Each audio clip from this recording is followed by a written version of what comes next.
Aujourd'hui, on va parler de 21 Jump Street. C'est une série américaine de 103 épisodes en 5 saisons. Créée en 1987 par Stephen J. Cannell, qui a fait Riptide et l'Agence Touriste, et plein d'autres séries. Et Patrick Ashburst, qui a fait pas mal de séries en commun avec J. Cannell. Elle a été diffusée en France sur TF1 en janvier 1990, avant le Club Dorothée. De tout jeunes policiers sont pris pour entrer dans le milieu des jeunes délinquants. Et ils vont résoudre des affaires de drogue et de mœurs dans les écoles ou les rues, où aiment traîner les jeunes. Thomas Hanson est le dernier arrivé dans cette brigade de police spéciale, située dans une ancienne chapelle au 21 Jump Street. Thomas Hanson est joué par Johnny Depp. Il est la dernière recrue de l'unité, et c'est à travers ses yeux qu'on va découvrir ce qu'ils font. Il est accompagné dans sa mission par la sergente Judith, jouée par Holly Robinson Petty. Il y a aussi Douglas Penhall, surnommé Doug, joué par Peter DeLuise, le sergent Harry Truman Loki, joué par Dustin Nguyen. Ce sont les membres principaux de l'équipe. Ils font tous plus jeunes que leur âge, et c'est pour ça qu'ils sont dans cette unité spéciale. Il y a aussi le capitaine Adams Fuller, joué par Steven Williams. Il chapeaute tout ce petit monde, depuis sa chapelle. Il y a eu un autre capitaine avant lui, mais il ne fera pas long feu. Je ne me suis pas étalé sur les personnages, regardez la série, c'est la meilleure façon pour vous de faire une idée de leur caractère. Mais ils sont tous très cool, évidemment. La mode, c'est une histoire de goût, évidemment. Et là, on est en plein dans les années 80. La série est un des premiers gros succès TV à être tourné à Vancouver. Elle a permis à la ville de devenir un gros lieu de tournage du ciné et de la télé. Après elle, il y aura Viper.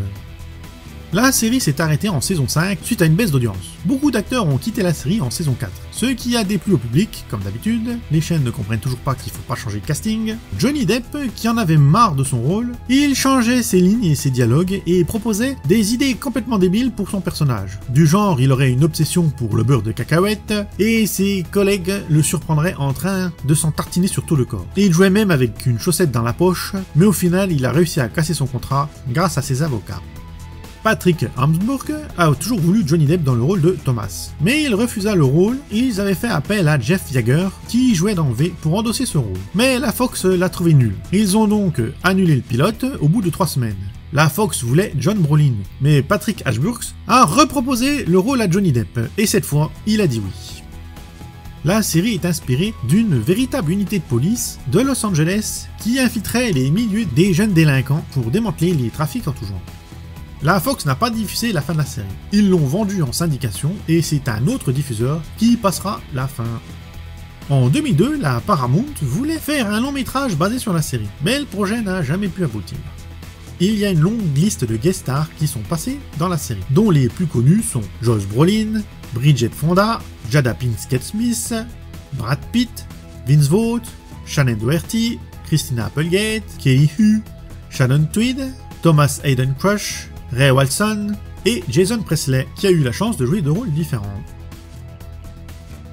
La série a eu un spin-off, Booker, dont je n'ai pas le souvenir, malgré qu'elle ait été diffusée sur M6 et maintes fois rediffusée sur cette chaîne. La mémoire est des fois sélective.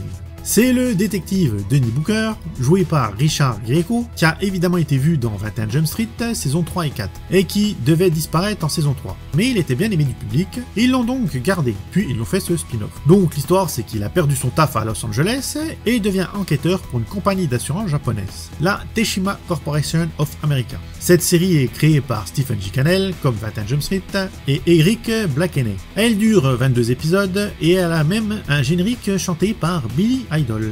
Je ferai peut-être un jour une vidéo dessus, on verra.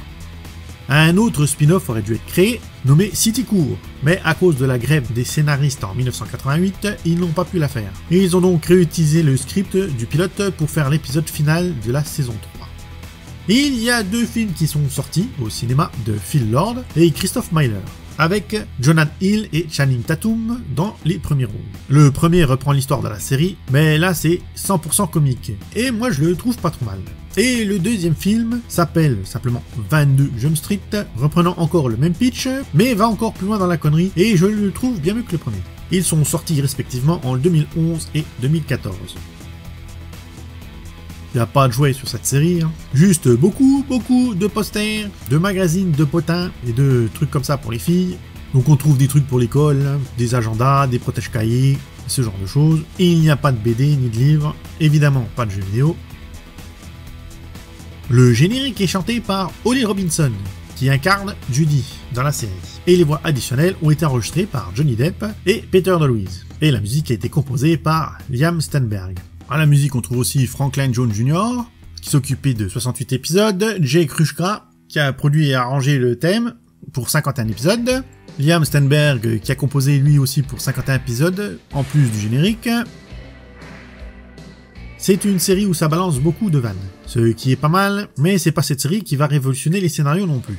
Donc, c'est des flics un peu clichés, comme d'habitude, et les jeunes font pas si jeunes, c'est le délire des Américains de faire passer des gens de la vingtaine, voire des trentenaires pour des lycéens, ou des moins de 20 ans. Il y a une morale à chaque fin d'épisode. Je n'ai pas beaucoup regardé cette série à l'époque, et ça ne me dit toujours pas grand chose. Je préférais les films bien plus fun que la série. On peut trouver cette série en DVD, par contre il n'y a pas de Blu-ray, mais au moins elle est disponible en version française. J'espère que cette version refaite de la vidéo vous plaira, qu'elle a un meilleur son. N'oubliez pas les pouces, les abonnements, les partages, c'est très important pour la chaîne, ça la fait vivre. Merci de me suivre dans toutes ces vidéos sur ma chaîne, et moi je vous dis à une autre vidéo. Bye bye!